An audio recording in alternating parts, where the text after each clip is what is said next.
Hello दोस्तों, हम आपको बताने जा रहे हैं विक्रम बेताल के बारे में।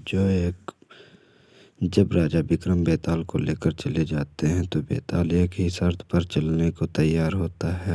उसका शर्त था कि राजा विक्रम रास्ते में कुछ भी नहीं बोलेंगे। यदि बोले उसी समय फिर से पेड़ पर लटकूंगा। विक्रम को यह शर्त स्वीकार करना पड़ा क्योंकि बोध के योग बल के सामने उनकी शक्ति कमजोर पड़ जाती थी। राह में चलते समय बेताल राजा विक्रम को कहानी सुनाता जिससे कि वह राह जल्दी कट जाए और इस भयानक डरावनी जंगल में मनोरंजन भी हो।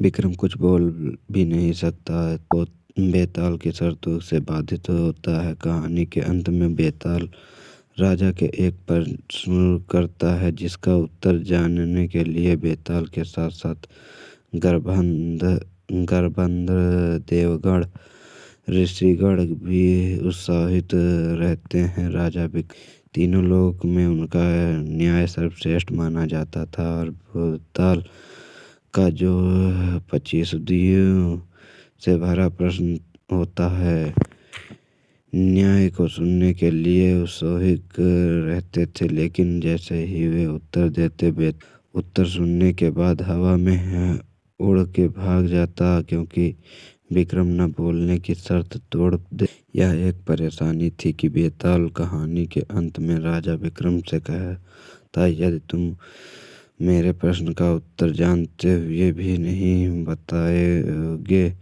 तो मैं आपको योग बल से तुम्हारे सिर में टुकड़े टुकड़े कर दूंगा। विक्रम बाध्य हो जाते हैं क्योंकि उन्हें उत्तर ज्ञात होता है।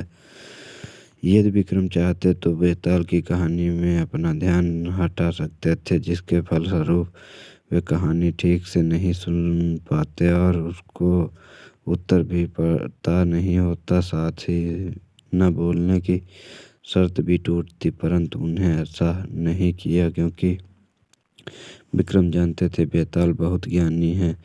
इसकी कहानी में है जीवन, राजकाज तथा गृहस्थी में संबंधित अनेक ज्ञान की बातें छिपी हुई हैं। इस कारण वे बेताल की कहानी को बड़े गौर से सुनते थे। दोस्तों, बेताल ने जो मनोरंजक कहानी विक्रम को सुनाई थी वे उन सभी को आदरणीय सोमदेव जी ने लिखा था।